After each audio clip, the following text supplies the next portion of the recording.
All right. I want to welcome everybody that has gathered for today's December lecture series. It's good to see each and every one of you.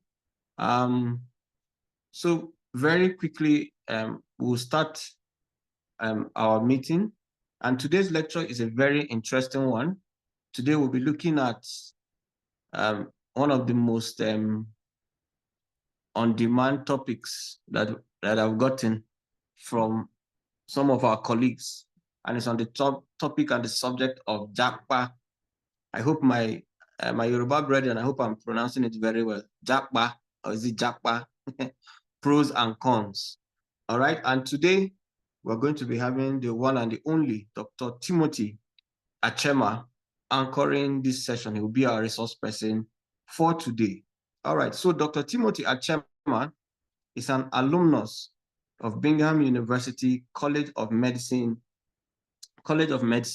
and he is a member of the first set of doctors that graduated, popularly known as Batch A. He completed his internship at the Bingham University Teaching Hospital in Jos, and he is also a former resident in the Department of Community Medicine at the Jos University Teaching Hospital. Dr. Achema has over 8 years experience in public health with several publications in peer-reviewed journals, both locally and internationally. He is a former lecturer and public health physician at the Bingham University College of Medicine, Jos campus, where he served for many years. In addition to his medical practice, Dr. Achema is also currently serving as the National General Secretary of the Bingham University College of Medicine Alumni Association. He is presently also a contracted occupational health physician with the Birmingham City Council in the United Kingdom. Achema is a member of many associations. First, he's a member of the British Medical Association of Public Health Physicians. Okay, he's a member of the British Medical Association. He's also a member of the Public Health Physicians of Nigeria. He's also a member of the Society of Occupational Medicine. He's also a member of the Christian Medical and Dental Association Doctors Arm. And of course, like we said earlier, he's the National General Secretary of the Bingham University College of Medicine Alumni Association. In his spare time, Dr. Achema enjoys watching football, watching movies, and spending time with family. Dr. Achema resides in Belfast, in Northern Ireland, and enjoys life with his wife and fellow alumnus of Bingham University, Dr. Tina. Ladies and gentlemen, it is my pleasure to present to you Dr. Timothy Ataguba Achema, who is going to be our resource person for today. Let's kindly make him welcome. Dr. Achema, let me end sharing my screen so that I can give you the opportunity to share yours. Dr. Achema, can you hear me? Yes, I can. Can you hear me?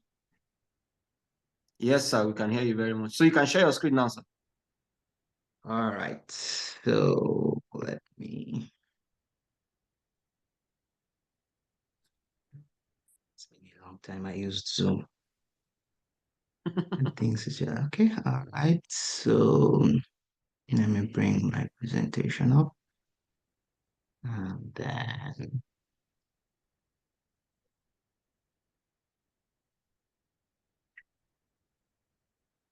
yeah.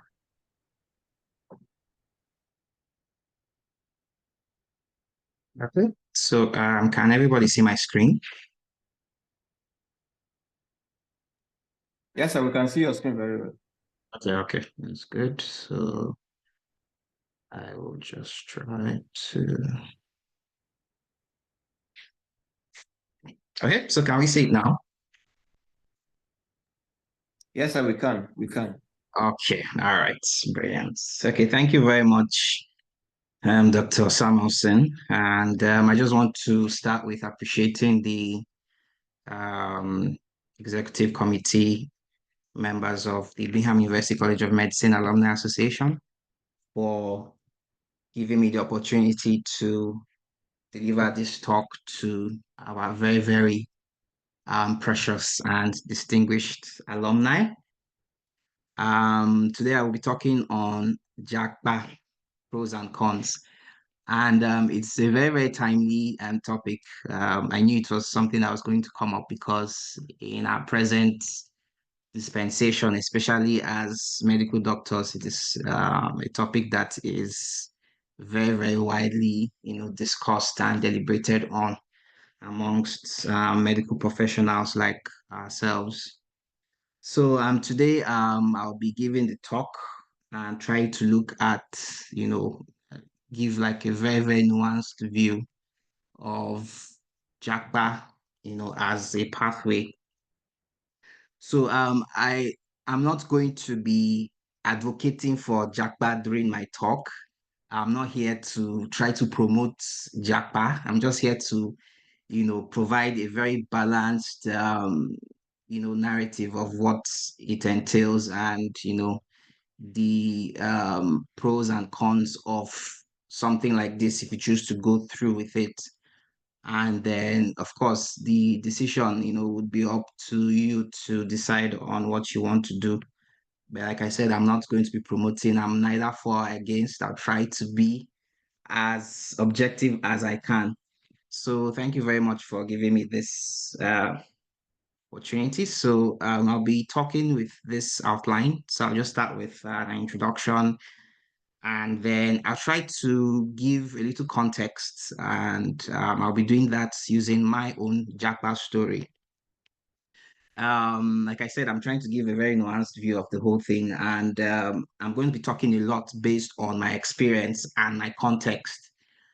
So presently, I have jackpad to the UK, if I'll put it that way, and so I'll be talking mostly based on my experience from Nigeria to the United Kingdom. Even though, of course, the United Kingdom is not the only place we can jackpot to as Nigerian doctors. There is the US, there is Canada, there is New Zealand, there is Australia. I think of all the countries in the West, these are the ones that we usually would migrate to as medical doctors. But let's not forget there are other countries too that we can also jackpot to, even within the African continent. Like I know a lot of people, a lot of doctors who are practicing in the Gambia, Zambia, and Ghana. So these are also places that we can jackpot to. Jackpot is jackpot. Jackpot means just leaving our country to another place to thrive and make a living. So I'll be giving that based on my context, and then we'll delve into the pros and cons proper. And then after that, we'll look at important considerations if you are thinking of going through with this choice of a pathway. And then I'll also bring up some recommended materials and audio listenings and videos that we can listen to that would help, in helping you make a decision on what you want to do. And then we'll conclude. And then lastly, we'll just take questions, answers, and contributions. So just put this out there. I'm not the most experienced. I won't say I'm the most experienced person to give this kind of talk on Jackpa. I think there are very, very, very more experienced alumni members who have even gone before me and who have a lot of experience when it comes to this Jackpa thing. I'm happy I saw some of them who have already joined on the call. I'm happy to have them around. So I would really, really entertain their own contributions. If they have one or two things to chip in at the end of the talk, that would be greatly appreciated. Like I said, I wasn't selected because I'm the most experienced or I have all the knowledge, but I'll try to, give the talk to the best of my ability and, based on my experience too. So my context, talked I've talked in some way about my own context. And like I said, I'm not here to promote Japa, but the truth is that as human beings, the one of the main goals of us living is survival. And of course, survival, entails you trying to make a livelihood and make a living for yourself. That is why we went to school. That is why we put ourselves through the rigors of med school. of postgraduate training, all to better our lives and better the lives of our dear ones. So like I'm trying to say, I'm not trying to promote anything, but we go to where we think our values and our skills and what we bring to the table will be more appreciated, and where you feel you would derive more value from the services you provide, which is a good thing. It doesn't matter where it is exactly. It could be in Nigeria, it could be any other place. But we tend to go to where we think is will provide the best means of service, providing value for our services.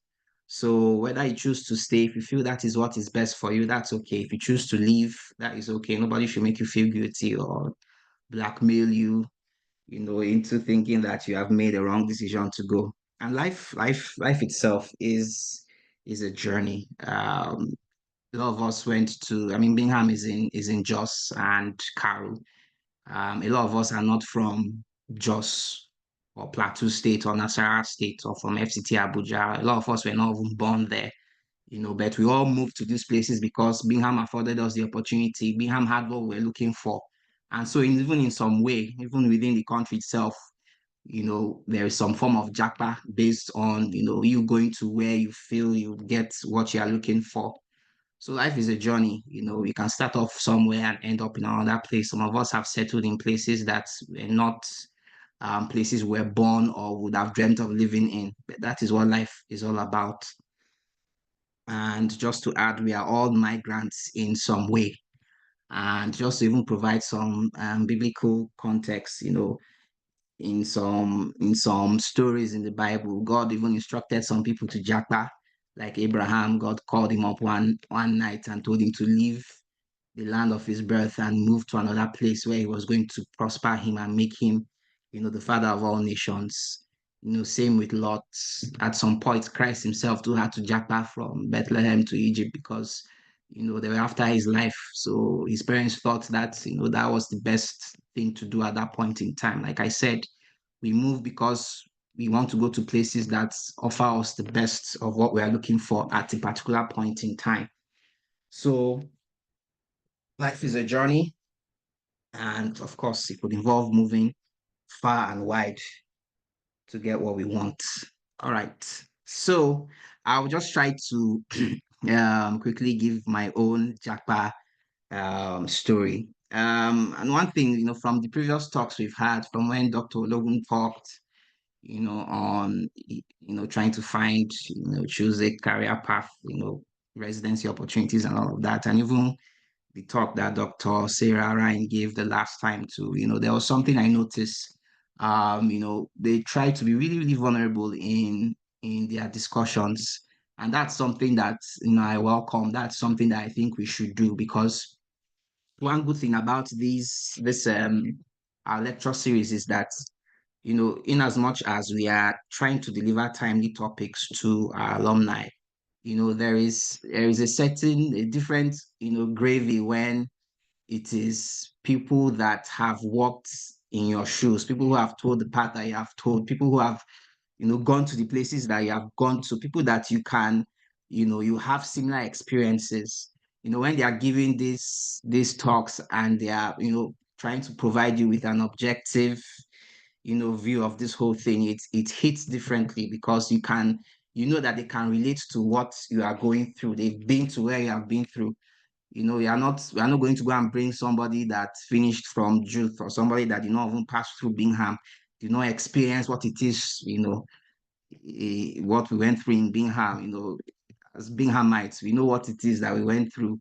At times when you went through Bingham, you did not have issues with water or electricity, then you did not pass through Bingham. The experiences that are unique to us. So when alumni are coming and they're talking about things like this and they try to be vulnerable and put themselves out there, it's something that hits differently. And that's why I'm really happy for this series that we are having. And I'll try to, toe that same path too in my talk today.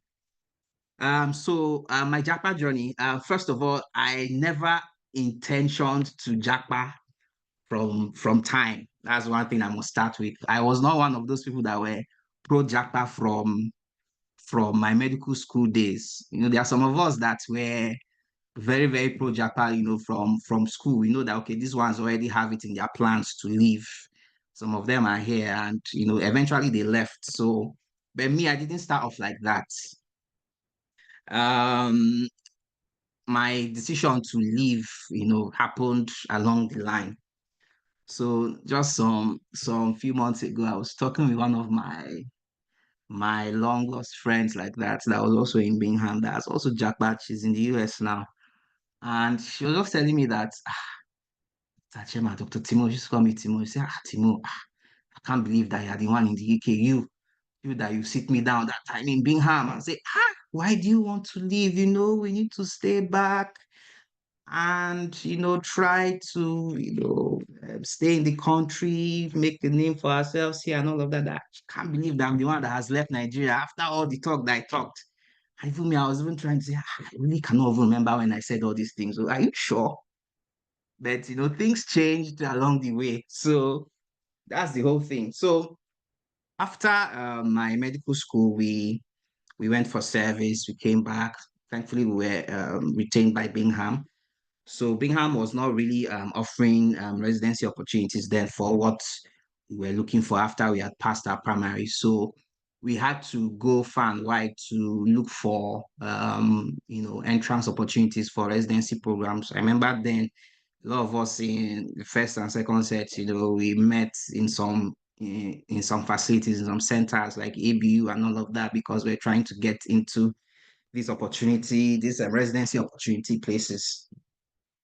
And it was frustrating for me. It was really, really frustrating for me. I think at that point, I was beginning to get the frustrations of the system. That was when, it all started for me because I had written my primaries, I had passed, I was even running revision programs, tutoring people for primaries in public health then, for both colleges, West Africa and National. And I ended up tutoring a lot of people who ended up passing the exams. And those people that I even tutored, we even met in some of these centers when we went for, residency interviews and all of that. I remember when we went to ABU and, I saw some of them and, you know, we met and we saw some funny, funny things going on, the whole discrimination based on, social religious backgrounds and all of that. At the end of the day, we ended up not getting, that position. And then another opportunity came up in Luth. I remember I had to travel. I had to make the night journey from Jos that time to Luth in Lagos to go and write the entrance exam for residency in public health in Luth. And my plan was to go there because I was working. My plan was to go there, enter the night journey, go there, write the exam, and then come back the following day. It was supposed to be a very, very, sharp trip like that. And we went there, we finished with the exam, and they told us it was going to be in two parts, a written part and an oral part. And then the oral part was going to be in on another date. We all thought that it was going to be on the same day, but that it was going to be on another date. That was really frustrating for me. So I couldn't wait. Of course, I had to go back to Jos and I went back. I entered night journey again, went back to Jos. And when I got home, I discovered that my house had been boggled and my laptop for both me and my wife and my TV and some other things, valuables had been taken. I was just away for less than 2 nights and I came back and my house was boggled. And my neighbors, nobody saw what happened. I live upstairs. Nobody saw anybody taking a 55-inch TV from upstairs, downstairs, through the compound and all of that. It was really, really, really frustrating. I remember I went to the police and told me to write statements. I wrote statements. I don't know whether they were looking for money for mobilization. Maybe that's why they didn't end up doing anything, but honestly, they didn't end up doing anything. Somebody suggested one DSS guy for me. That one came, whined me. I parted with some money. Nothing was done. It wasn't even so much as the valuables that were taken, was the content of the valuable because my laptop then had a lot of documents for myself and my wife. as well as some memories in terms of pictures, videos from my time in school. People used to see me as a custodian for some of these things, for my sets, alpha set, and all of that. I end up losing all those pictures. That's what is still paining me till today. So my frustrations with the system began at that point, and the seed of living, was sown. And then I think, luckily for us, we were able to get, go as supernumerary residents to Juth. And then we started, but by then, my mind was made up by then at that point that I needed to leave. And I think even the election outcome of 2019 then also played a very, very, serious role, because I looked at the prospects of the country and everything moving forward. And I said, economically, this thing doesn't look bright, and I had to leave. So at some point, my focus and my change, shifted. If For those of us who have attended Dr. Samuelson's lectures in Bingham, induction lectures, alumni induction lectures, he usually talks on creating a fulfilling career.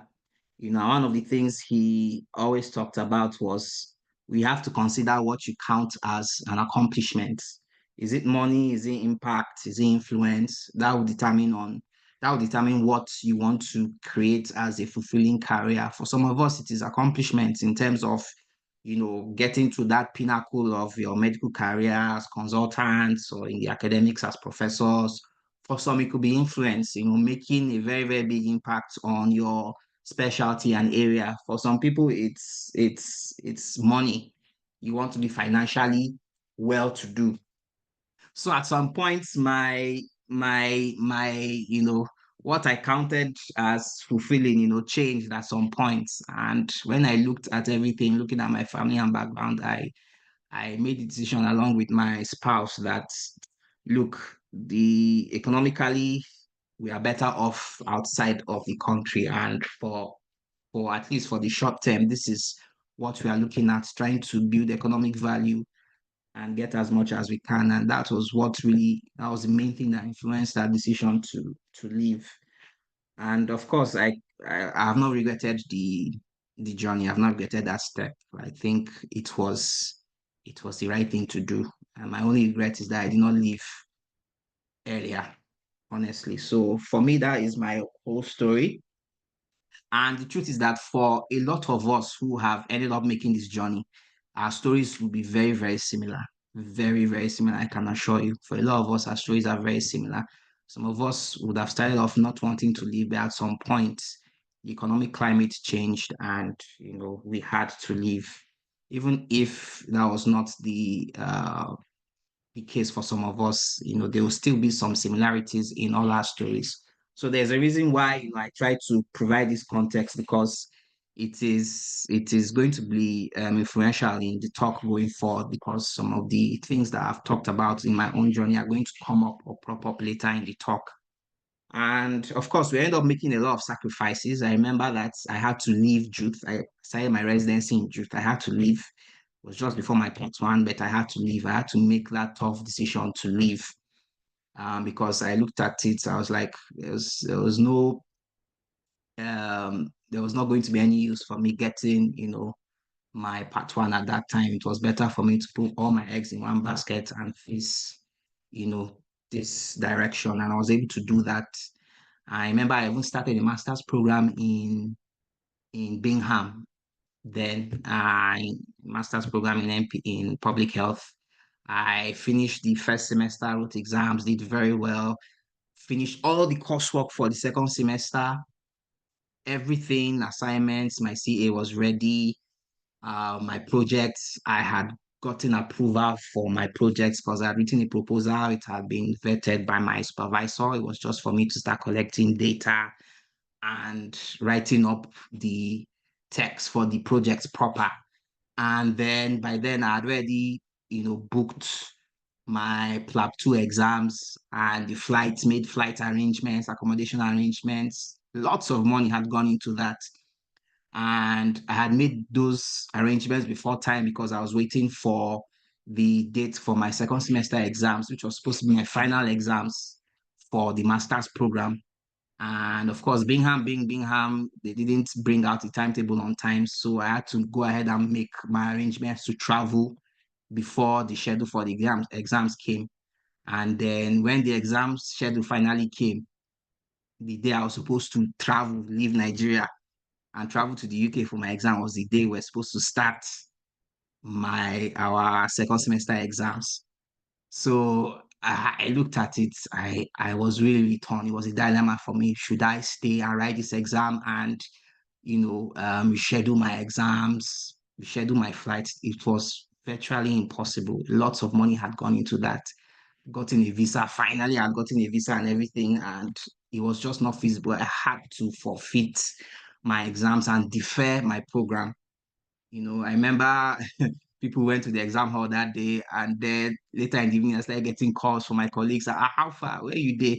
We didn't see you in the exam hall. What happened? I said, then that look, this is what it is. I just had to make that tough decision to not go through with this because I looked at the benefits and everything, and I felt I was better off, going through with this.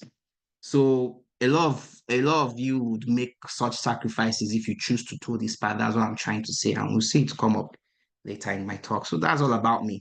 So before we go ahead, before we move on to the talk proper, I just have a poll for us. This particular poll is for those of us who have jackpot. So if you are listening in on this lecture, if you've joined in and you have jackpot, all right. So can you just go to your browser, your phone browsers, and type in menti.com. So just menti.com to take you to a site. So menti.com, and then you see a place for a code.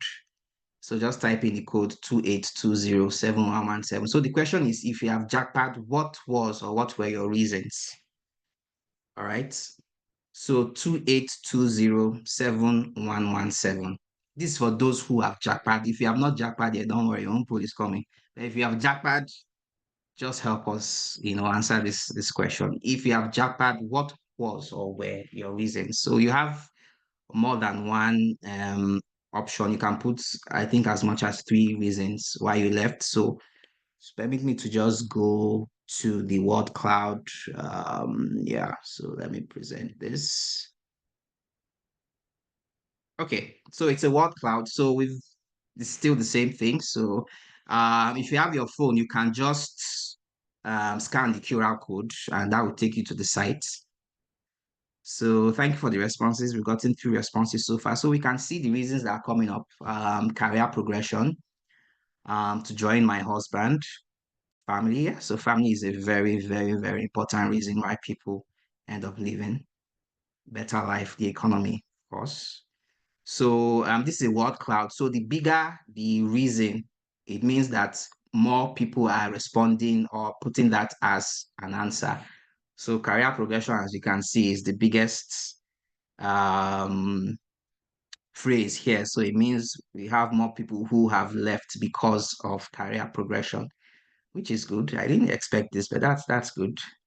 Someone said the Lekki killing, very important. So there's of course, a lot of things that happened socially at some point in Nigeria that changed the trajectory of a lot of people. For me, in that 2019 was the outcome of the elections. After 4 years of abysmal ruling, I was really shocked that we chose to re-elect a failed government. So for me, it was it was a very big, decision on why I left. Family insistence. Someone said they needed a fresh start, much better pay.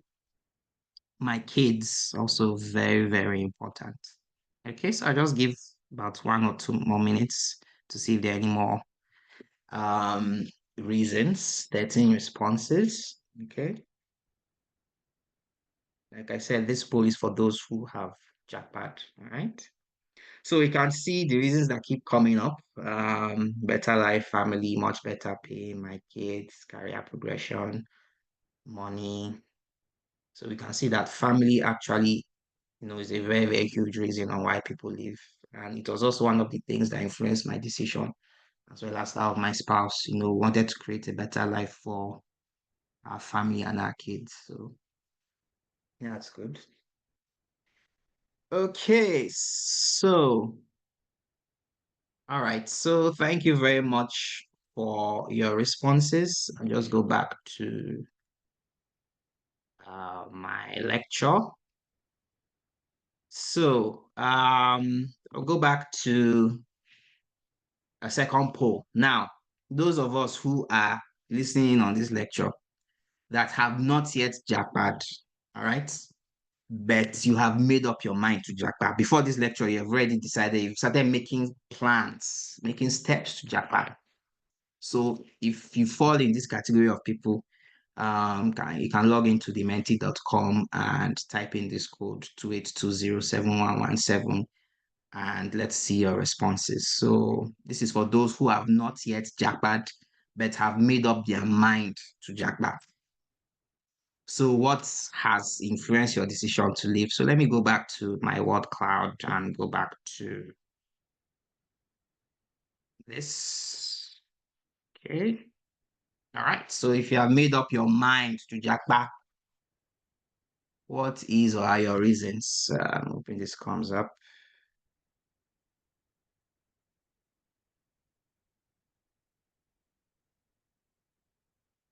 Having some network issues because I know I've had responses to this.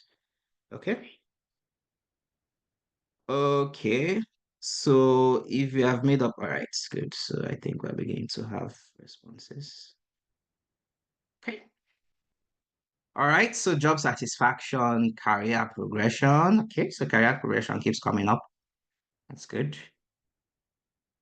Job satisfaction, career progress. So if you're trying to log into the word clouds, just go to menti.com, menti.com, and then enter this code 28207117. So to take you to this, and then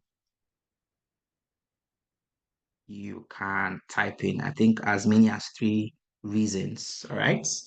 So if you are still in Nigeria, but you have made up your mind to leave, what is influence or what has influenced your decision? What are your reasons? We've had 10 responses, that's good. So we can see career progression is very huge. Career progression and better life.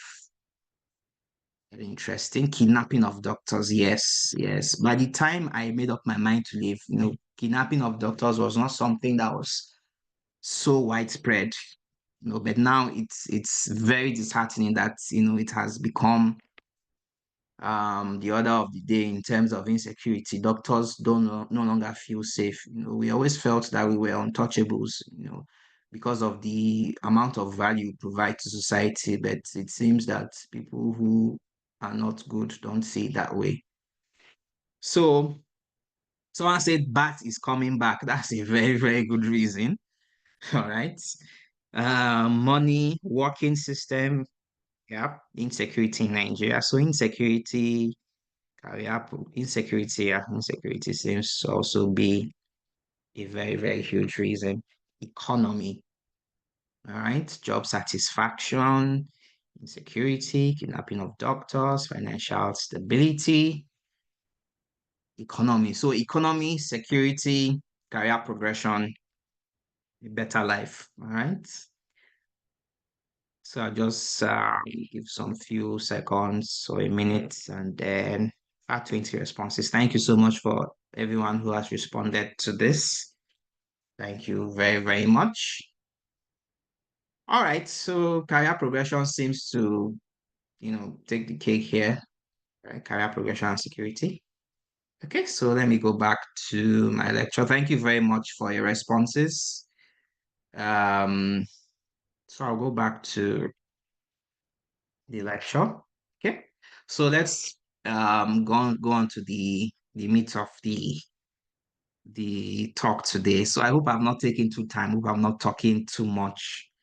I know this is a very, very, timely topic and a lot of people would want to weigh in. So I've tried to categorize, the pros and cons into categories to make it easier for us to follow and to make it easier for me to give this talk. All right. So I'm going to, because of course we are all of the same career type. We are all doctors, and of course, it will not be. It's very important that I try to weigh in on what the pros and cons for your career are when you choose to Japa. Of course, based on my context and those around me whom I've tried to inquire of before giving this talk. So remember in the World Cloud we just did, we see that career progression seems to be a very, very big reason on why people, make the big move, make the big decision to move.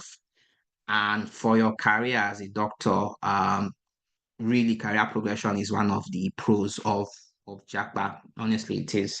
Um, I was frustrated with not getting, a training spot in Nigeria, and I knew that I was capable. I knew that in terms of merits, I probably should have gotten to start something up in Nigeria, but the system itself and the discrepancies and discrimination based on where I was from and all of that had a huge role in not, enabling me to progress my career as fast as I would have wanted to.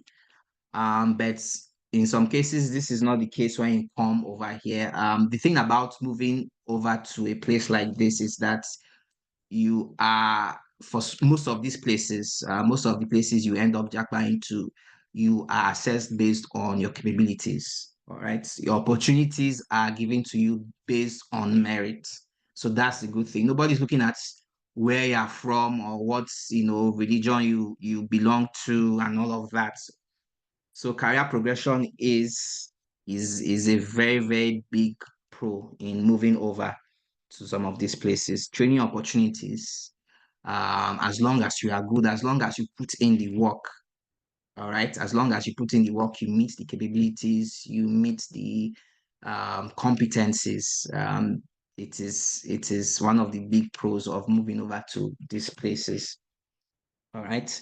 The good thing about here is that there is reward for hard work. If there's one thing that I've learned in moving over here, there is reward for hard work. Whatever you get whatever you put in, if I'll put it that way. You get whatever you put in. I'm sure a lot of us who have made the move will agree with me.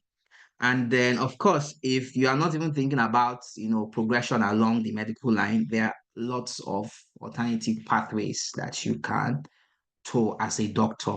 There are a lot of doctors who are not even doing the whole medical thing here, who have delved into other areas, other sectors, and are thriving and are honestly thriving. And that's one thing that I've noticed here. Like there are lots of opportunities for you to, deviate into something else if you don't want to toe the line of medicine. Um, there's also the opportunity to learn skills that you may not have learned back home in terms of your career. So, because of the way some of the training opportunities are structured, of course, because practicing medicine here has to be along the standards, all around the world. So, if you get into a formal training position here, you would end up, learning some of the skills that because of opportunity, you might not have the opportunity to learn if you were to do those sort of trainings back home in Nigeria. So whatever it is, whether it is surgery, medicine, or some other pediatrics, O&G, so you have the opportunity to learn a lot of skills, world-class skills that you will not have the opportunity to learn back home. There are also opportunities for a lot of fellowships for you to really, really hone in on a very specific, field of your specialty. So if you are, let's say you are doing ops and gynae residency here, for example, you know, at your last year of training, you have the opportunity to go and subspecialize in a particular fellowship area, in a particular subspecialty of O&G. It could be fetal maternal medicine, it could be gynecology, oncology, and just become an expert in that particular area. So there's the opportunity for that. All right. And then, of course, as doctors, there's a lot of respect for you in terms of respect amongst professionals itself.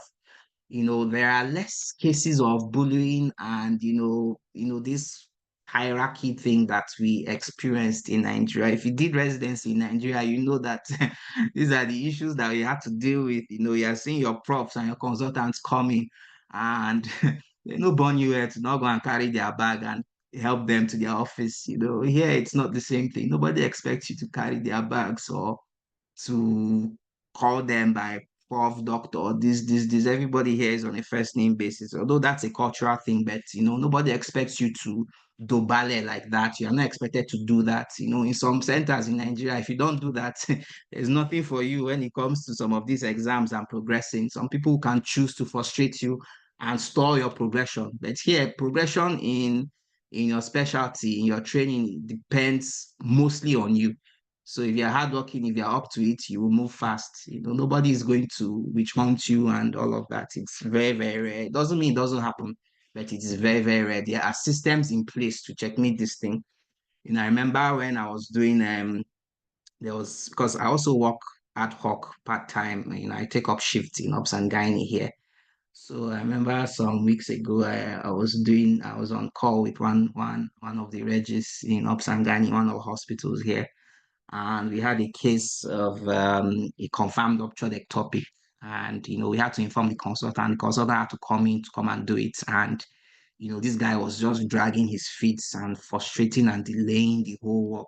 That kind of emergency, and you're just taking your time.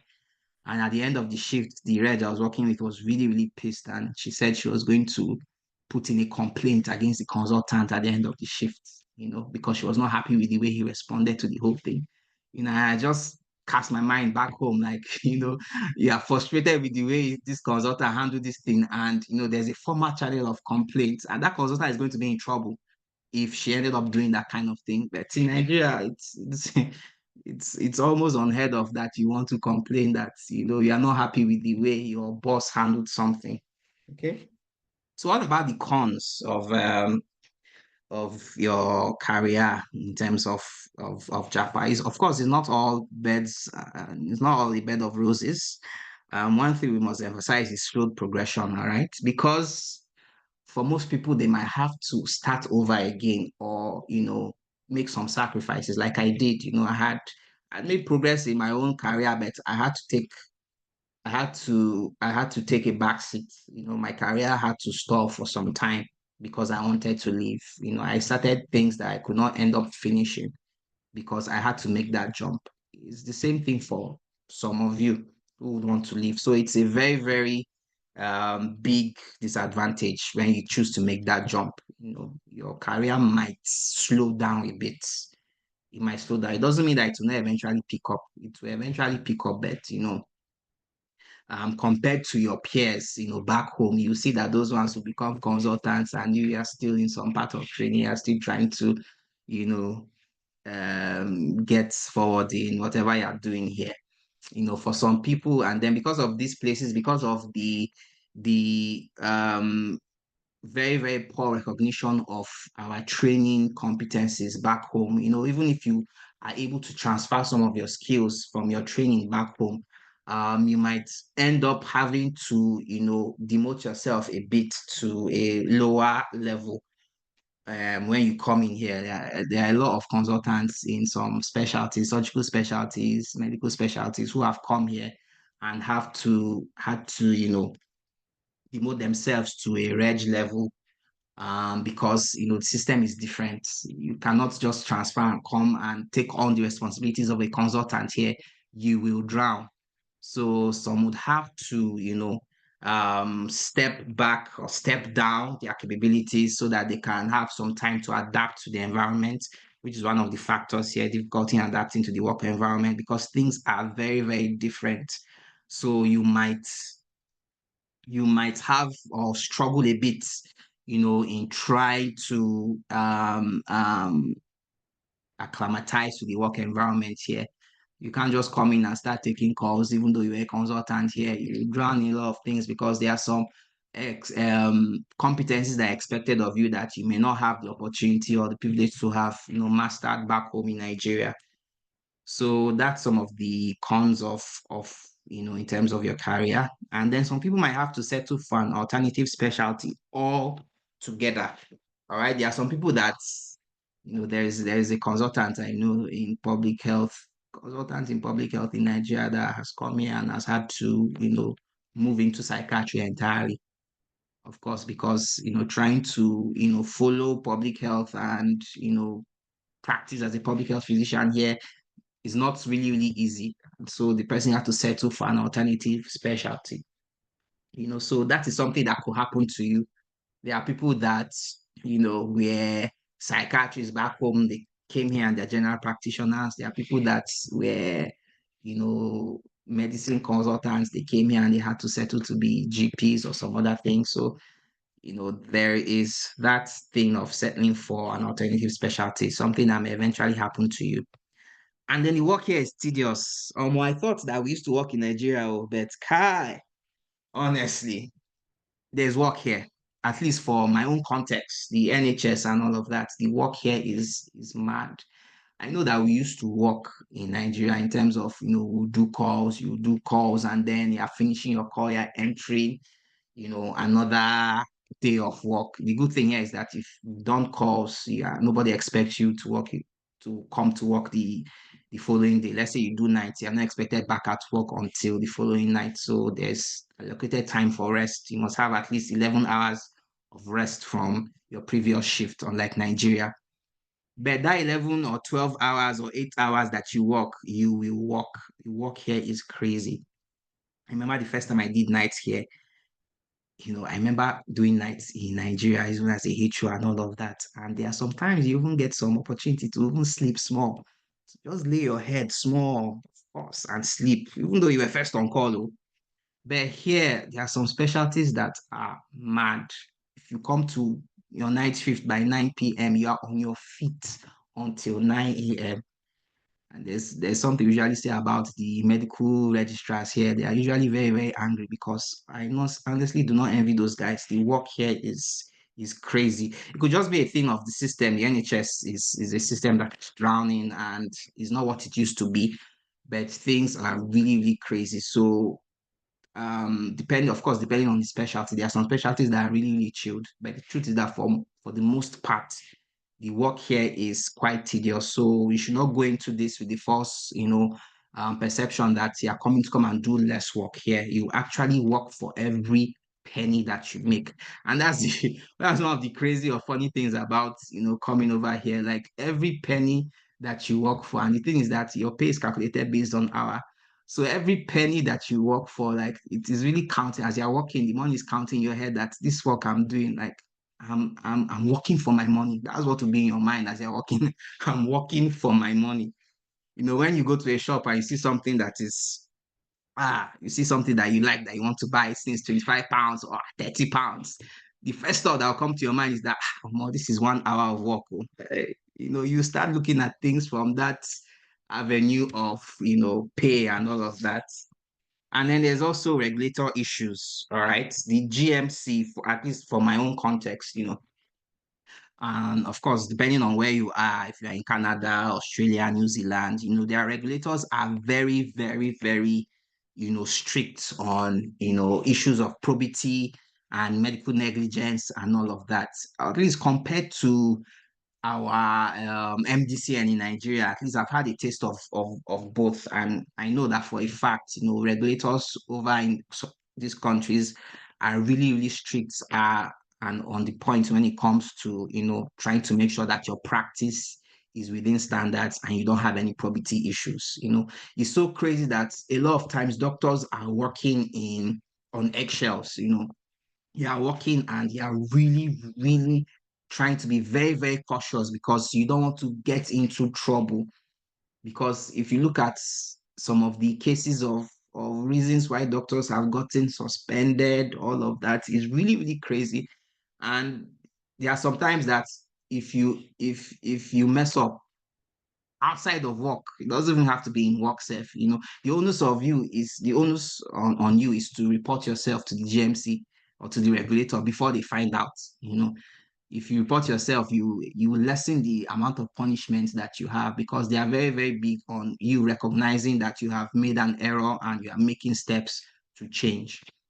And it could be for very, very silly things. I remember there was a consultant that was suspended for like 6 months because his wife was working for a company and they gave the wife like a bus pass, like a discount for entering buses and trains.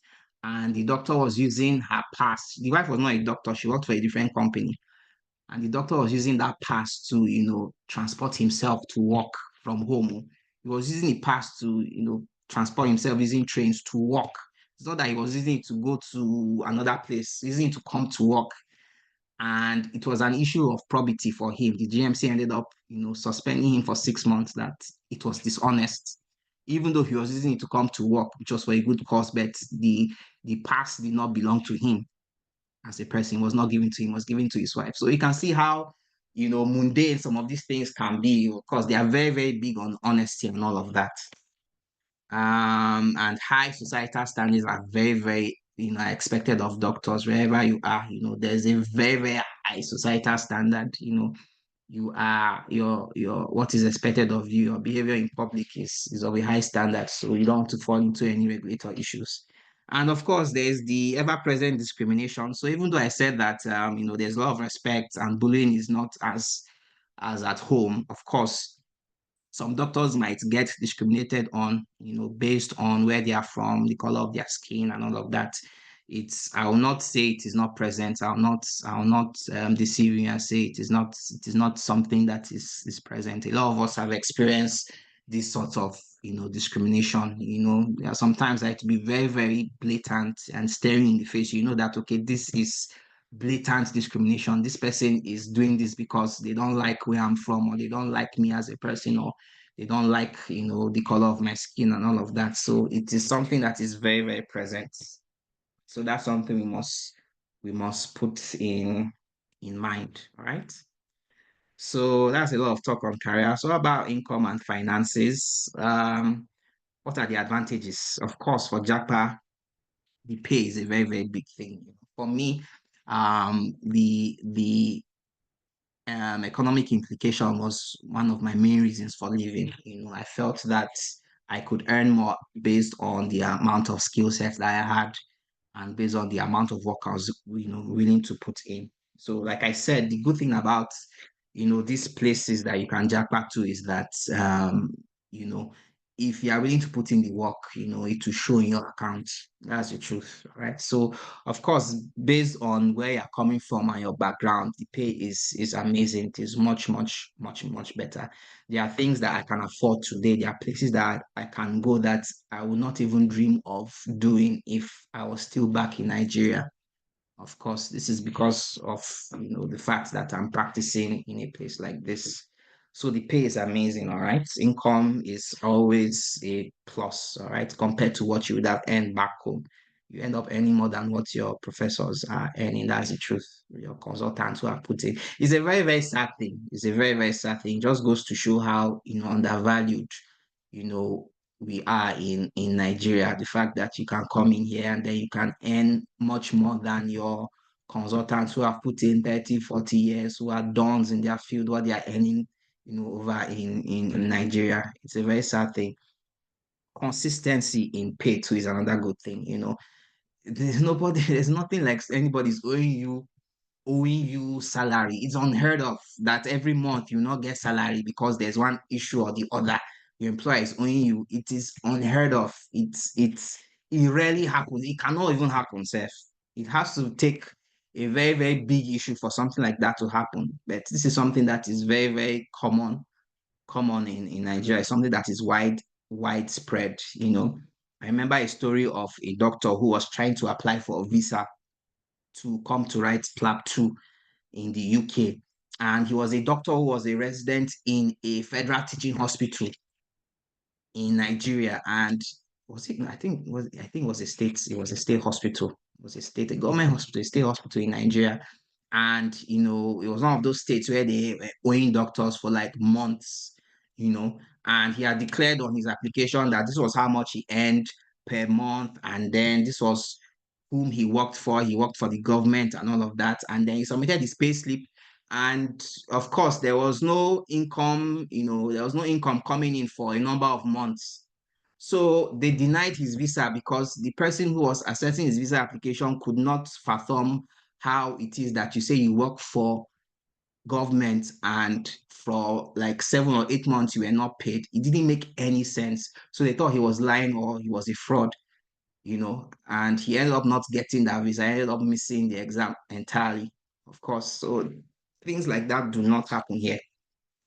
Of course, yeah, you'll be able to live a very comfortable life, afford the basics and more. Your life will be comfortable. You might not be wealthy. You might not be wealthy. Of course, there are pathways you can take that you get you into that bracket of being wealthy, but for the most part, you will be comfortable, as well as your family. You're able to do things for your family, sorry, back home too. And one of the perks of also, Japa is that you'll be able to support your family back home and, projects back home. There are a number of things that I was able to do for my family back home that I know that I would not have been able to do if I had remained in Nigeria. It was impossible, but these are things that, I'm able to do and support people who are there to meet people in need and all of that because, I've had this opportunity. So what about the disadvantages? So of course, if you are not financially prudent, if you are not financially disciplined, the fact that you're receiving a lot of money and you're receiving this money consistently, you can blow everything. I know doctors who have come here who are working well, who are receiving pay, and they are broke because as the money is coming, it is going like this financial. So because you just feel this endless stream of this thing might not even help you to plan. If we're receiving, something that was just handful, you might be able to make plans, budget, and all of that. But when you are hit with that big amount of money, it might overwhelm some people, and they lose every ounce of discipline financially that they have, and end up, going into problems. And another thing is that in these sort of places, um it's a very, very credit-based, society. All right. So you can get things on credit. You buy cars on credit, you get mortgages for your houses, you buy appliances on credit. They are just expecting you to be able to pay at a later date. So you might just end up getting a lot of stuff, accumulating things, and then end up going into debt. There's a doctor that I know. This is a true story. This is something that is happening now. This doctor I know that is a GP trainee here that came in and started training, and he bought a Tesla. He bought a Tesla, about 60 something thousand pounds car. A Tesla. And this is somebody that just came in. He's just him and his wife, no kids, nothing, nothing. Bought a Tesla. He got mortgage for a 3 bedroom house where he's paying about almost £2,000 per month. And his salary is just about 3,000 something, just a little bit, you know, uh, less than £4,000 per month. And of course, you're paying monthly on this debt. So everything that he's going, all the salary he's earning, he's using it to pay debts. He's paying for his car, he's paying for his house. You're not talking about bills. You're not talking about things in the house. You're also talking about support for the family. And the thing really, really wrecked him. He had to take some time off because he was wrecked mentally, because he was just not in a good place. All right. He regretted every decision he made, that he should not have gotten the car, he should not have gotten that house and all of that. And it really puts him back, even in his training. So these are just some of the things that, can happen to you. All right. So of course, depending on the location, like the UK, the way the UK is structured, for doctors, it is not so easy for you to accumulate wealth as a doctor. The UK as a site is just structured that everybody will just be comfortable and you're all on the same level. There are some places that you be a doctor and the money you're collecting is what I call blood money. Places, countries like the US and Germany, these places, if you get to a certain level of your career, the money you are collecting is mad. Like if you even call it for people, people open their mouths and say it's a lie because it is blood money.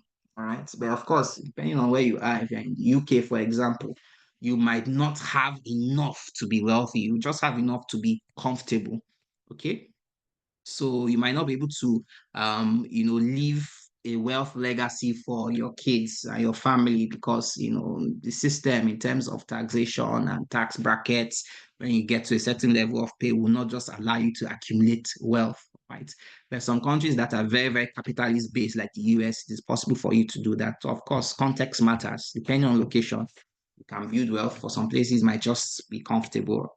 Then there's also the issue of black tax. Black tax is very, very, very, it's a very serious thing, all right? People that you have not talked to in years, people that you don't even know would, would just hit you up from somewhere and say, how far ahead that you have left the country. What's in it for me?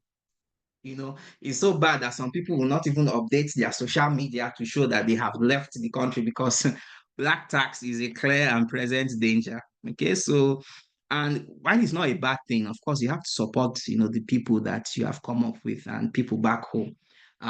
You have to be wise about it. There are people I know that have come in here and in a bid to be very, very generous, everything they are earning, they are using it to support people back home and they are left with nothing.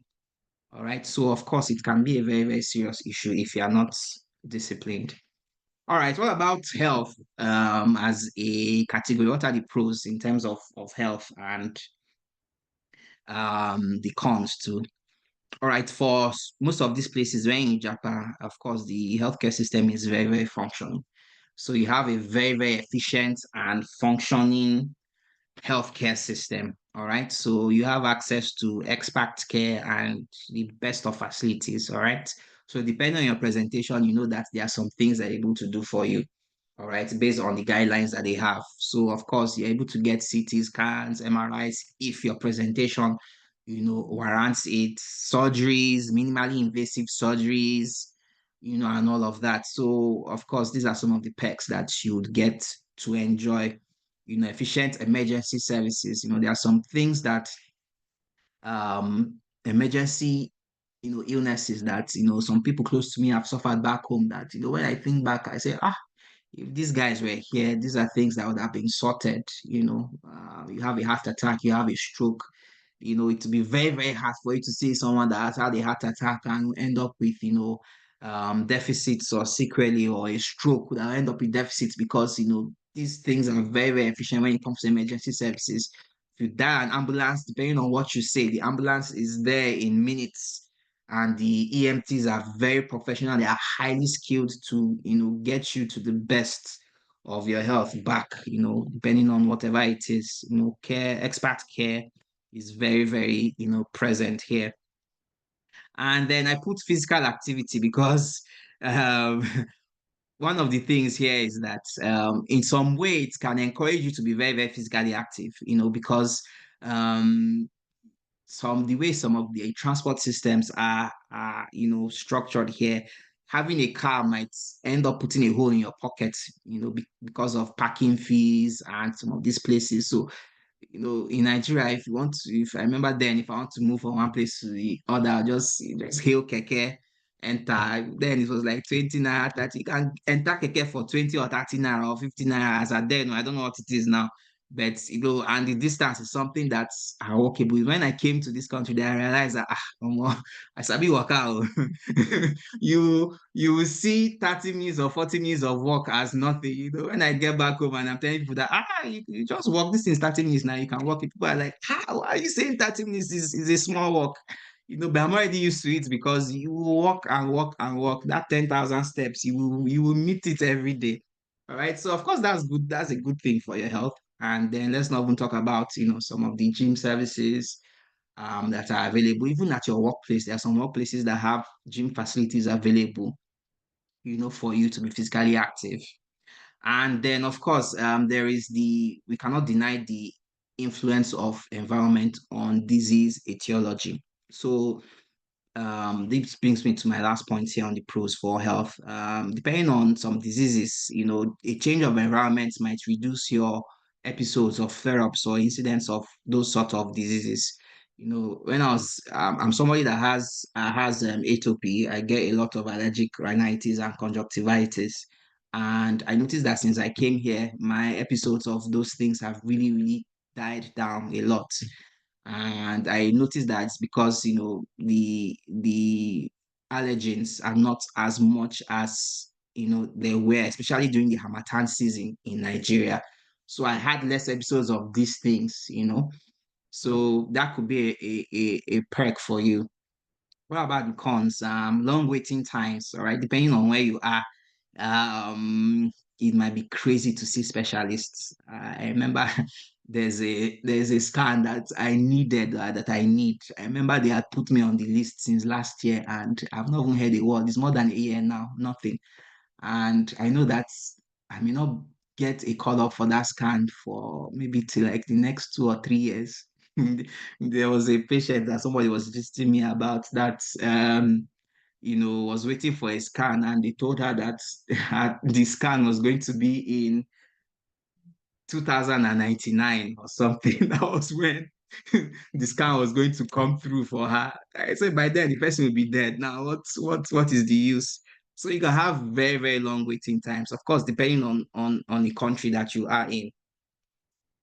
You can have delay in seeing specialists. There are some when we're in Nigeria, access to specialists was really, really, really handy, especially as doctors. Now your people now, they know you can just walk up to one of your consultants and just chat and say, okay, this is what I need, and can you help me? And then sharp, sharp, they can organize things for you. But seeing specialists here is it has to get to that level where a specialist input is warranted before you be referred to a specialist. If not, your GPs will largely take care of whatever health issues you may have. So you may have delays in seeing specialists, and then because of the delays in getting this specialist care, some people might opt for private healthcare. Some consultants offer private healthcare services if you don't want to wait for the government system. All right, but this private healthcare is very, very expensive, for procedures that you would end up spending less than 10 times what you spend here for private healthcare if you're in Nigeria. So of course, this depends on the area that you are in. For the US, for example, now, of course, there is a more capitalist and profit-oriented system. So as long as you have the money, you might not have delay with specialists, or you might have health insurance that might allow you to be able to access specialists on time. And then lastly, just what I call emergent health problems. So, like I said, remember I said the place of environment when it comes to disease etiology. There are some problems that you might not or might not have come up in Nigeria. That's when you came here, or when you come here, sorry, because of the differences in the environment, you start noticing some of those things coming up. you know, like I remember somebody dear to me, someone close to me, started presenting with symptoms of inflammatory bowel syndrome, IBS, getting allergies to some certain types of food. These were things that were not, you know, um, coming up when we were in Nigeria. Even me as a person, it was when I came here. Honestly, very, very funny things. When I came here, that I realized that I have some sort of allergy to seafood. Say, "Hey, seafood allergy, kwa. Be like this. This guy is one bougie thing now. Have allergies as Nigerians. Where am I getting seafood allergy from?" But it was when I came here, I realized that I have some sort of allergy to shrimp, especially shrimp and prawns. I didn't know. Maybe it's because I didn't have the opportunity to eat a lot of shrimp and prawns in Nigeria. But when you came here, you have access to these things and realize that some of these things that you did not know you had, you find out that you have them. So these are some of the things that can come up, health wise.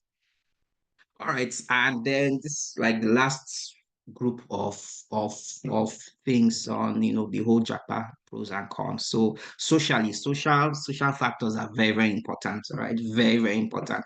They play a very, very big role on if you would enjoy your stay here, or what would drive some people to go back to their places of origin. All right, so in terms of your identity and culture. So these are things that we must talk about. All right. So what are the pros socially in terms of identity and culture? Of course, you have the opportunity to explore and understand different cultures. All right. You get to interact with a lot of people from different cultures. Some of these places are melting pots of different cultures. You have people from all over the world who are coming in with their different cultures, beliefs, and the way they behave, the way they see things. So it's an opportunity for you to be able to explore, these things and understand different cultures, know what they like, what they don't like, and it helps you in terms of your exposure to the world and how you comport yourself, when you're in the midst of people of different cultures and all of that. These are things that you might not have the opportunity to experience back home in Nigeria. And that's, ends up giving you a deeper appreciation of even your own culture and identity. Some people that will come here and develop a deep sense of being Nigerian. Because when you come and then you see some things that that as a Nigerian, these are things we don't tolerate. We are big on respect. We don't address elders by their first names, whether they are consultants or these things. These are some of the things that we still struggle with. My consultant is saying I should call them Rachel, call them Brian, all of this. I can't call you by first name. The highest I'll do is that I'll put doctor. I remember there was one consultant that when I first started working with him, elderly man, this man should be in about 60s or 70s, big gynecologist like this. And then I was calling him sir, sir. So every time he asked, I would say sir, sir. The guy sat me down. He almost scolded me. Like, I should stop calling him sir. Which one is sir, sir, sir? I should stop it, that. They are not here. I say, how will I look at you and be calling you by your full name? Look at you, this man. You are, if he born me, like, and I'll be calling you by your full name.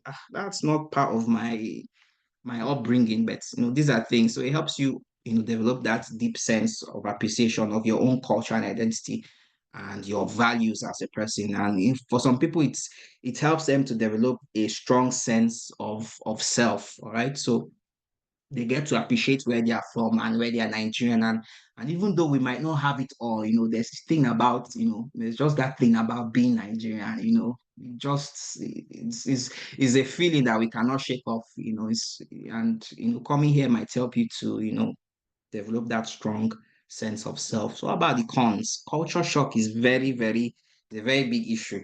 All right. Culture shock is a very, very big issue. I remember one of my biggest culture shocks when I came over here was the amount of people that smoke. I've never seen this amount of smokers before in my life. No smoking in Nigeria. You will not be open about smoking. If you're smoking, you hide when you are doing it as a habit. You get they are smoking openly. But when I came, I remember when I stepped out of the airport in Heathrow, the first thing that hit my nose was cigarette smoke. Like it was just everywhere. Like, and you go to some places, that's how it is. Like smoking is it's part of the culture, it's a cultural thing. All right. For me, it was a big shock because I didn't know that it could be something that could be so openly accepted like that. But it's something that is a big part of their culture in some of these places in most Western countries. So for some people, it might be a big shock. Some people might end up losing their identity altogether, all right? And this is something that, can also be tied down to a loss of culture over generations. So because you are here and then of course you begin to lose some things that make you Nigerian because you are far away from home. And then this might spill over into future generations. You end up having children that don't even know where they are from. You end up having children that can't even speak your language, which is part of your culture. All right. You end up having children that cannot even talk or do not have the accent of being Nigerian. All right. So that loss of identity is a clear and present disadvantage that can happen.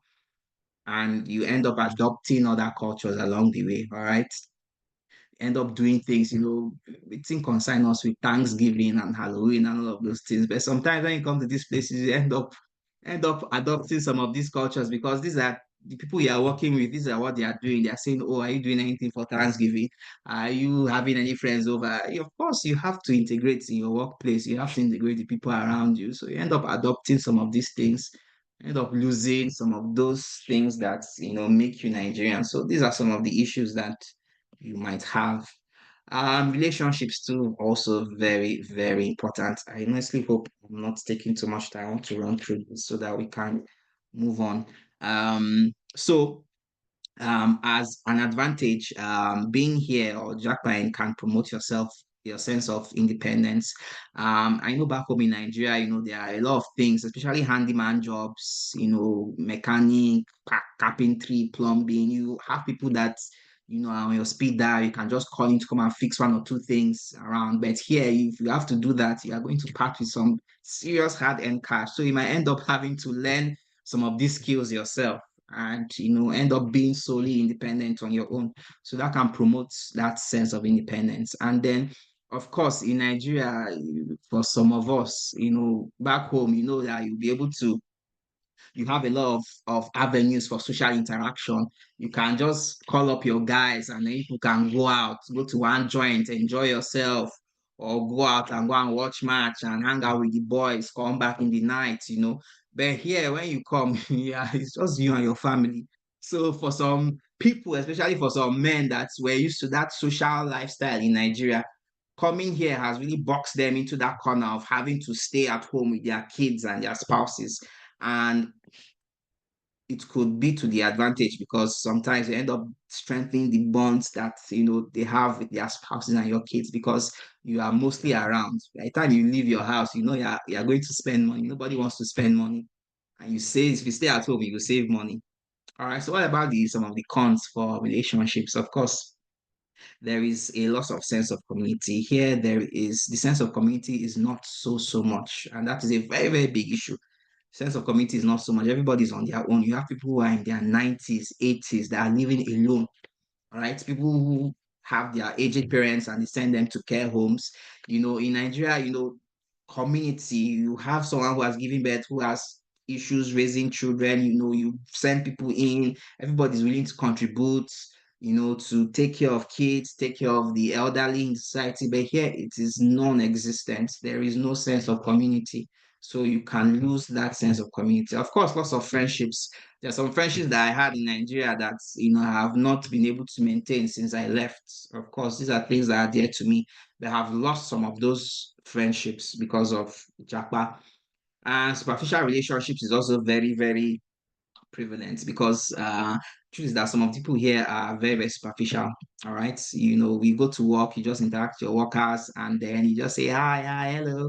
You will smile, but the smile is not penetrating deep. It's just very, very on the surface. All right. So you just smile and laugh people, but you know that everybody's trying to be cautious because you don't know what somebody's going to say behind your back or how they are going to, what they are saying about you in some other spaces. So relationships here tend to be very, very superficial. All right. There's also the change in family dynamics. All right. At this point, I just want to refer us to, Sister Sheun, one of our alumni, Dr. Sheun Akimla. She has a very, very brilliant YouTube channel where she has talked about some of these issues with migration, especially as it borders on the family. And I was, listening to one of the videos, and she alongside one of her friends, Dr. Obi, they talked very, very brilliantly on some of the change in family dynamics, that happens when couples and families japa, and the man that didn't used to do any chores at home, that had no business with childcare. When you come here, you have to do those things. You have to help out in the house. You have to help out with the kids. Men that don't even know how to change pampers, you have to come here and start doing all those things. And along the line, some issues might come up because it might cause some friction, gender roles, changing and people feeling that this is not what they are supposed to do as a man or as a woman. And this has caused some relationships to break down. Your level of tolerance, you realize that you do not have a high level of tolerance until a very low level of tolerance until you come to some of these places and you have to put up with some changes in family dynamics and family roles and all of that. And because of that, a lot of marriages break down when people finally, make that big move because, you can't just leave somebody to do everything. You have to chip in some way. What about faith? Socially, faith. Of course, most of us are Christian. We went to a Christian institution, so faith is very, very important. This first part in the pros, I didn't know how to term it, but I said change in prayer points. So it's a very funny thing. But it is something that happens. All right, I didn't think it could happen, but it can actually happen. You realize that when you have made this move, there are some things that the way the things you there are some things that you ask God for that you used to ask for God for in Nigeria that will end up reducing, all right?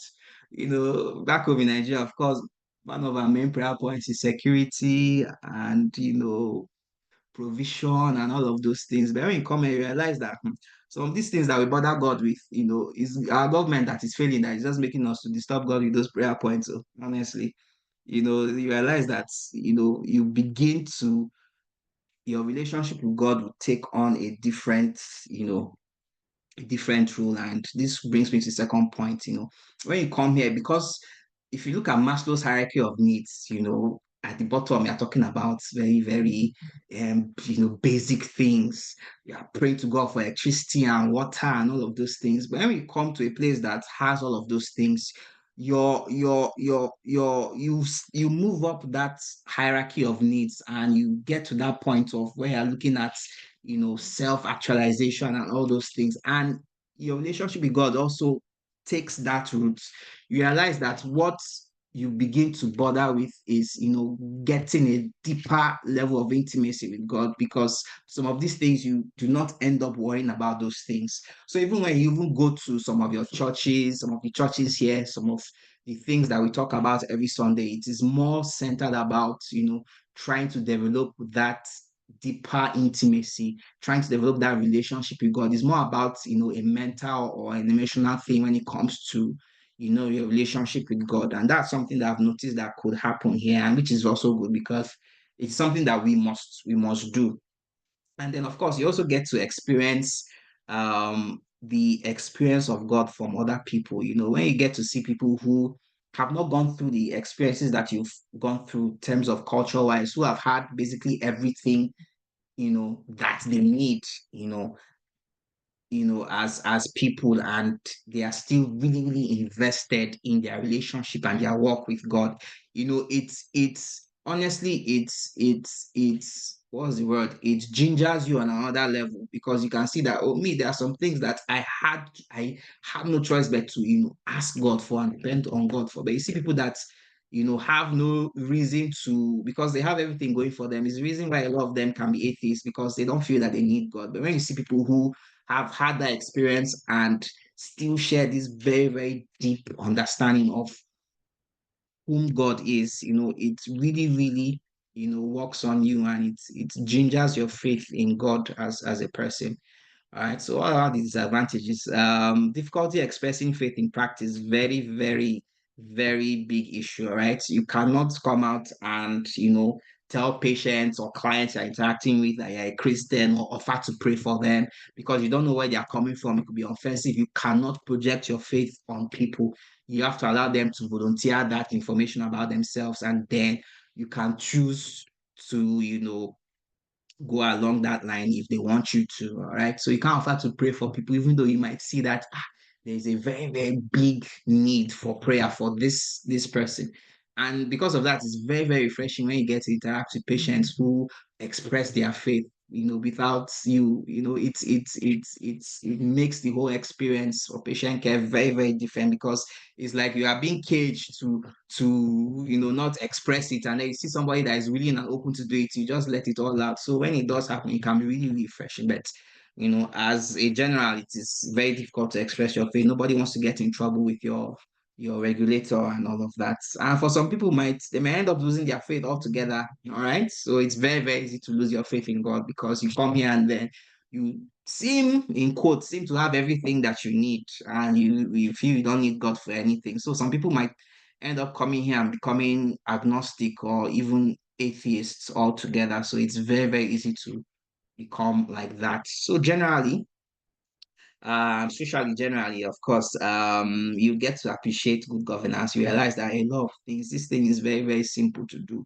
There's no reason why we should not have basic electricity, why we should not have water supply in our homes. When you see the way that things are run, how a government should function, when you get back to Nigeria, it helps you demand better for yourself and your people, because you have seen what good governance should do or what it's all about. And then one thing that is very important that I've noticed here is the dignity in labor. very, very, very prevalent. You appreciate or see what it is to be dignified in the work that you do. Nobody looks down on anybody because of the work that they do. In Nigeria, it is something that is very, very prevalent because somebody is your driver, because somebody is your Uber driver, because somebody is your plumber, somebody is your electrician, your mechanic. There's a social class that's, and the way that you look at people and look down on what they are and their trade. But here, everybody, respects the work that everybody else does. And one of the things I know is that people, even when they do these jobs that you think that, never find myself doing, you see the pride in which they do and carry out their jobs. They are very, very happy. They go about, they talk about, oh, I'm a teaching assistant, oh, I'm a plumber. They are very, very happy with what they do. They feel respected and they don't feel that their work is not important. Of course, security, big issue. All right. You are traveling on the road here. You are not worried about armed robbers waylaying your car and robbing you. You come here, people don't have fences in their house. Why are you fencing your house? It's very, very weird, right? Security, which of course is a basic need, is very, very important. It's something that you will see here. What about generally, socially, some of the cons, ideologies? Of course, in these Western societies, there are some ideologies that are creeping up, and world systems and world views that are creeping up that, that these things are not, part of what you are used to and what, that they are wrong. But of course, because everybody has to be politically correct, these are things that come up. And then discrimination too. All right. Like I've said earlier, discrimination in terms of your race and all of that are things that can happen. All right. So just rounding up important considerations. Okay. So if you must japa, I'm just borrowing from some of the points that Dr. Sarah and Dr. Ologun also talked about, in their previous talks. If you are deciding or you have decided to make that move, these are important considerations you must make. All right. Consider your family background. Are you married? Are you unmarried? Do you have kids? These are very, very important things. Consider location also matters. Where do you want to japa? Is it the UK? Is it the US? Is it Ghana? Is it Gambia? Is it Australia? Is it New Zealand? Location matters because the requirements and the sacrifices and the financial implications are different.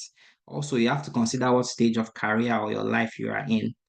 And finance is very important. It's very, very financially tasking. So you might end up having to even borrow and pay back later. I had to borrow. Before I came here, we had to borrow. We were in debt when we came. So that's something that is a very, very, similar story to almost everybody that has Japan because of how useless our currency is. You might end up having to, borrow from friends and family to help fund your plans. And then, of course, will you find fulfillment if you make that move? Will you find fulfillment? Very important. And then, lastly, but definitely not the least, what is God's plan for your life? Is it God's plan that you move? Is it God's plan that you stay? That has to come into consideration. All right. So, just an exit poll. For those of us who have made up our minds to stay. All right. So those of us, so this is not for people that have Japa, people that are still in Nigeria, but before this lecture, you have made up your mind that you are going to stay. All right. You know that you are going to stay. What is or are your reasons for staying? So let me just go to my menti.com. All right. So all right. So if you have made up your mind to stay, what is or are your reasons? So if you are listening in and you know that you are not going to Japa, why do you want to stay? All right. So just go to menti.com, enter this code 28207117, and then just let us see your responses. Okay. So if you have made up your mind to stay back, you are not going to Japa, come rain, come shine. What is it that influenced your decision? All right. I want to believe that there are some of us that have not made up our minds to Jakba, even if it's one person. All right. I think we're about 60 something people listening in on the lecture. So I'll just give some few minutes and then we can move on to the end of the lecture. If you have made up your mind to stay, what is or are your reasons? Surprisingly, no response at all yet. Okay, this is interesting. These are the good things of the poll. Wanted to see people's views and what, just to gauge what the general feeling is. Oh, that's really interesting. No response. Okay. Okay. Okay. All right. Okay, I can close this. Um, all right, so I'll go to the last poll. All right, the last poll. The last poll. So it's a ranked question. All right. So before this lecture, all right, if you're on the fence, you didn't know if you're going to Japa, you didn't know if you're going to stay. But after this lecture, all right, how likely are you to Japa? All right, you were on the fence. Um, but now, after my talk, you have decided that Kai, I'm going to stay or I'm going to Japa. So how likely are you? All right. Are you neutral? Are you highly likely? Are you just likely? Are you unlikely? Are you highly unlikely? All right. So it's responses are equal so far. All right. So some people are neutral, are still on the fence. They haven't really made up their minds. Okay. So highly likely is beginning to. Okay. So you're on the fence, and then after my talk, I like I said, I did not come to promote Japa. I just came to provide a very balanced view of what it could entail and what the advantages, the benefits, and everything could be for people. All right. So it seems people are highly likely to Japa after this. Oh, likely. Okay. So highly likely or likely. So we haven't got any responses for unlikely or highly unlikely. So apart from those who are still on the fence, who haven't made up their minds, most people seem to likely leave the end of this. So just six responses. Okay. All right. Okay. Thank you. So that was okay. That was good. So let me just round up. I've taken so much of our time. Apologies. I know it's a lot, and I know that I couldn't even, you know, cover everything. All right. So I'm sure there are some people who have some things to say who would be able to chip in with one contribution or the other. Okay, so just to end, this are recommended listenings or readings, Dr. Olufemi. So if you have not subscribed to our alumni YouTube channel, please you can do so. We have previous lectures that provide some perspective, that could help you in making a choice or making a plan on whether you want to stay or leave. So Dr. Femi's talk on choosing the right specialty is up there. Dr. Sarah's talk on medical career opportunities apart from residency is also up there. And then Dr. Sheon Akinwa is one of our esteemed alumni. So check out our YouTube channel at Sheon for Jesus. She talks a lot about, Japa migration and its effects on the family, career, finances. Lots of very, very lovely talks and videos up there. You can check that out. Dr. Samuelson's lecture on creating a fulfilling career as part of the alumni induction, lecture series. All right. So just some memories, Alpha said. So of course these are my guys. So it's good to this is one of the things about Japa. Before we could link up like this. I remember when we went to Jesus' house and it was all of us. Now we don't have the opportunity to do some of these things. These are some of the problems, some of the cons about Japa. You don't have this sort of moments again. I remember this time in med school, this was Adawa, some people were collecting here. Legend has it that they are still collecting to this day. All right, so Adawa is still alive. All right, so just to conclude, like I said, I'm not here to promote Japa bets. I hope I've been able to provide a very nuanced view of my experiences as well as some of the benefits and some of the things that might happen that may not be so, good for people. All right. So thank you very, very much. I'm really, really sorry for taking our time. I would entertain questions, answers, contributions at this time. Thank you very, very much. So I'll stop sharing my screen. Wow, what a lecture. Thank you so much, Dr. Achema. You've done more than justice to the lecture and to the topic. We're so grateful for your taking out time to prepare such a detailed lecture and give us a lot of insight. And we knew you'd be the right person to do justice to the topic, and that's why we selected you to give this lecture. Thank you so much, sir. God bless you.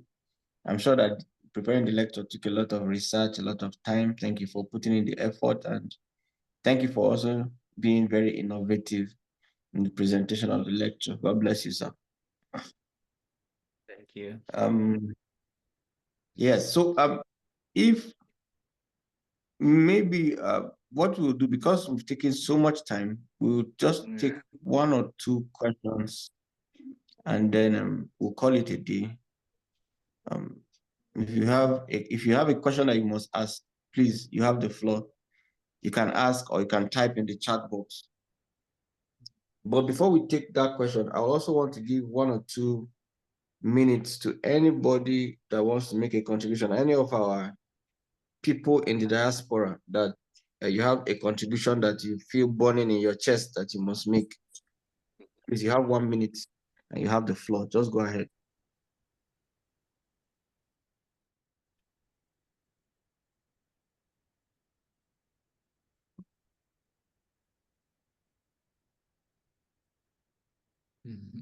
Thank you, everyone. Just going through some of the chat messages here, and some of our diaspora alumni to also mentioning some things. Yeah, Dr. Nsika mentioned, one of the cons for health, like, if you aren't disciplined in what you eat, the availability of processed foods, are way more and can increase your risk of obesity. That's which is really, really true. A lot of processed foods and munchies and sweets, treats, and all of that, very, very prevalent, very, very available. You might end up just having that as your diet entirely, which is not good for your health. So, of course, this can increase your risk of obesity and other non-communicable diseases like heart problems, diabetes, and all of that, which is very, very prevalent here, by the way. So, these are some of the things that can happen. So, right, I think we have a question here. So Dr. Joshua says, my question is this: UK is currently being oversaturated in some sense, which is true. Yeah. Many persons have passed PLAB 1 and 2 with GMC registration, yet they haven't gotten jobs. Would you still advise younger colleagues on this UK pathway? Is the wait worth it, or we should just look elsewhere? Yeah, so there's a very common thing that we say here. We say UK don't cast. The pathway for UK seems to have become very, very saturated. Of course, compared to before, there's a lot of difficulty in trying to secure, jobs over here. And I know a lot of doctors who have gotten GMC registration and are still waiting for jobs. People are making hundreds of applications every day and getting, interviews and not getting, any job opportunities. All right. So yeah, I would say, of course, the first thing I would say is that is that your plan? Have you made up your mind to leave? If you have made up your mind to leave, of course, it's something I'll say that you can see through to the end, of course. What I would say is that if you have gone through with the UK pathway and you have gotten to that stage of getting GNC registration and you still haven't gotten any job, I would say do not give up. Still continue applying. Eventually, something will come through.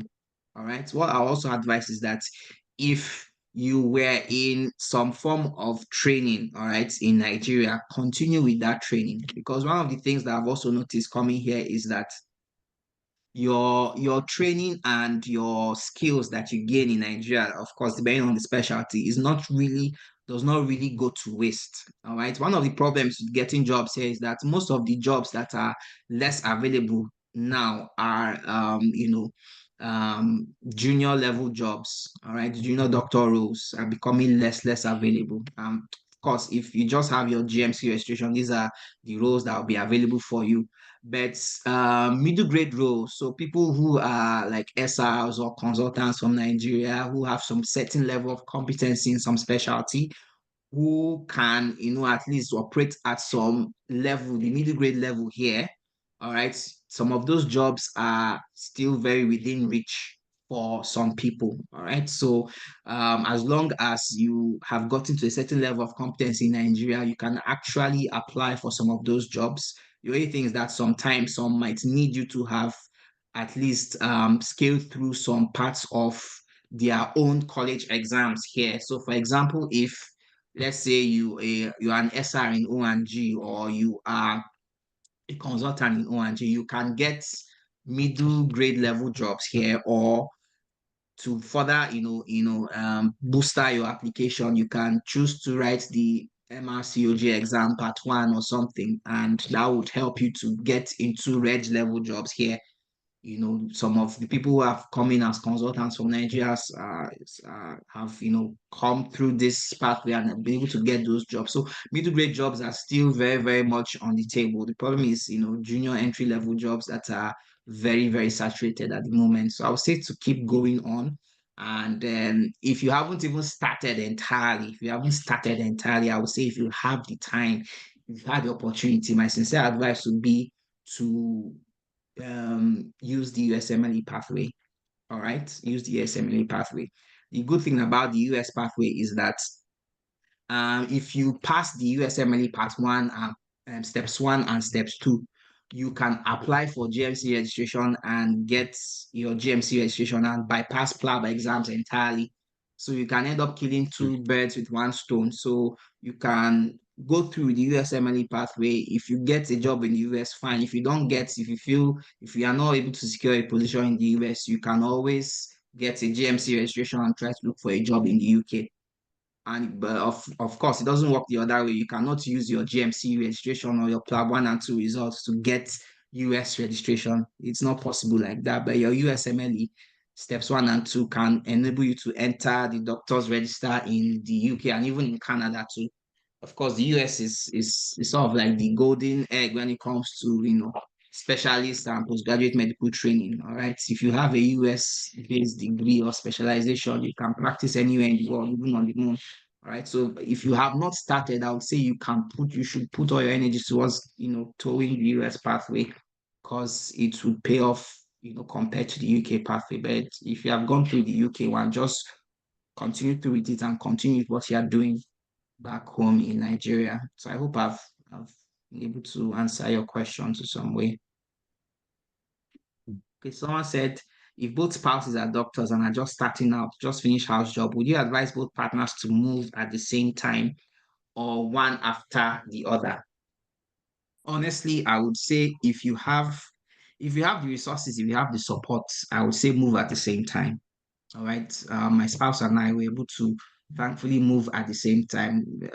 Thankfully, our exams were just within 1 month of each other, and we're able to move at the same time. It was very, very financially tasking, of course, but thankfully, we had a lot of support from family, and we were able to move at the same time. So if you have the financial resources, if you have the resources, if you have the opportunity, please try to move at the same time, because someone moving here early, it might really, it's not really easy. When you're coming over here and working here, you need a lot of support, especially social support, family support. So if you have your spouse with you, it makes the work much easier. But of course, if you do not have the resources, if you have just the resource for one person, all right, of course, you can go through with that one person. That one person should go through with it if that's what you have made up your minds to do.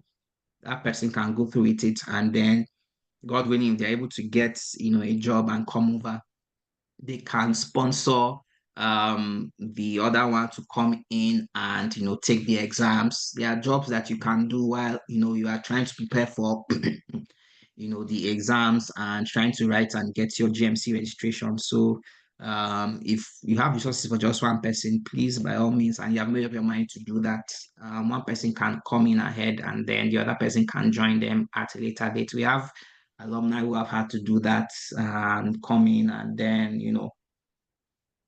um, bring in your family at a different time. All right.